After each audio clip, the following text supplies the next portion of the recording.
Hello friends, welcome to my channel. आज આપણે બનાવીશું ગવારનું શાક। જો તમે મારી ચેનલ પર નવા હો તો મારી ચેનલને સબસ્ક્રાઇબ કરજો, જેથી આવનારી નવી વિડીયોની નોટિફિકેશન તમને સૌથી પહેલાં મળી શકે। તો ચાલો આપણે રેસીપી સ્ટાર્ટ કરીશું।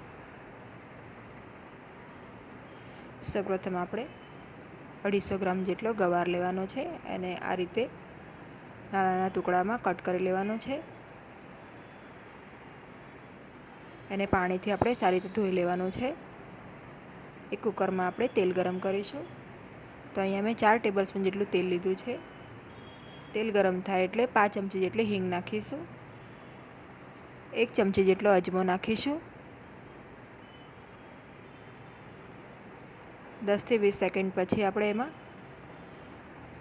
2 ટેબલસ્પૂન ચણાનો લોટ છે એ નાખીશું।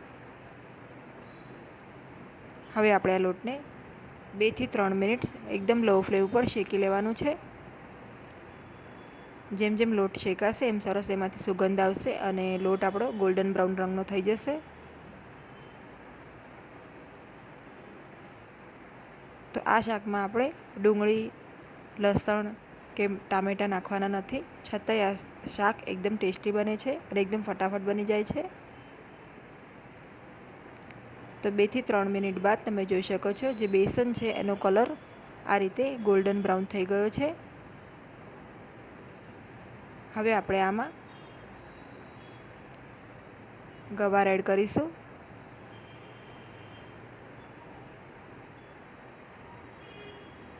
સારી રીતે મિક્સ કરી લઈશું આપણે।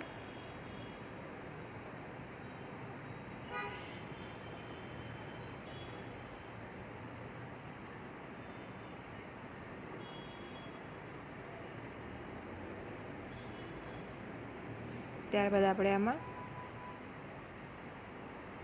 મસાલા નાખીશું। તો સૌથી પહેલાં આપણે આમાં હળદર પાવડર નાખીશું, અડધી ચમચી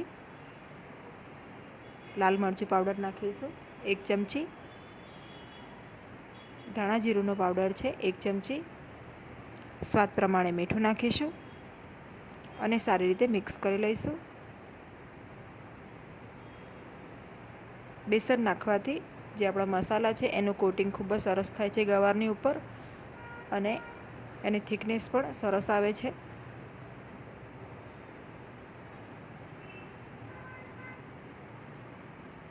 તો મસાલા સારી રીતે કોટ થઈ ગયા છે બેસનની સાથે।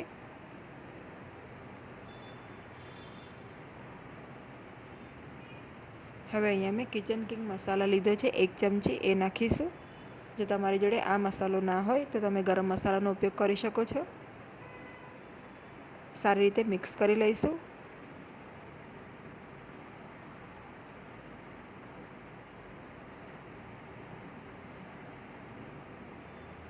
હવે આપણે આમાં પાણી એડ કરીશું। તો અહીંયા મેં 1 કપ જેટલું પાણી લીધું છે। પાણી નાખ્યા બાદ મિક્સ કરી લઈશું સારી રીતે।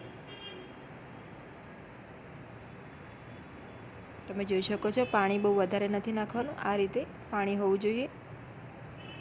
ફક્ત આપણી ગવાર ડૂબે એટલું પાણી લઈશું આપણે। હવે કુકરનું ઢાંકણ લગાડીને આપણે 3 સીટી લેવાની છે મીડિયમ ફ્લેમ ઉપર। ત્યારબાદ કુકરને આપમેળે ઠંડુ થવા દેવાનું છે। હવે કુકર ખોલીને જોઈ લઈશું આપણે। તમે જોઈ શકો છો આપણું શાક એકદમ સરસ રેડી છે અને એમાં ગ્રેવી પણ એકદમ બરાબર છે। તો આ રીતે ગવારનું શાક એકદમ ફટાફટ બની જાય છે અને લસણ ડુંગળી વગર પણ ખૂબ જ ટેસ્ટી બને છે આ શાક। તો તમે આને રોટલી, ભાખરી કે પરાઠા સાથે સર્વ કરી શકો છો। તો જો તમને મારી આજની આ રેસીપી ગમી હોય તો મારી વિડીયોને લાઈક અને શેર કરજો અને મારી ચેનલને સબસ્ક્રાઈબ કરજો। Thanks for watching.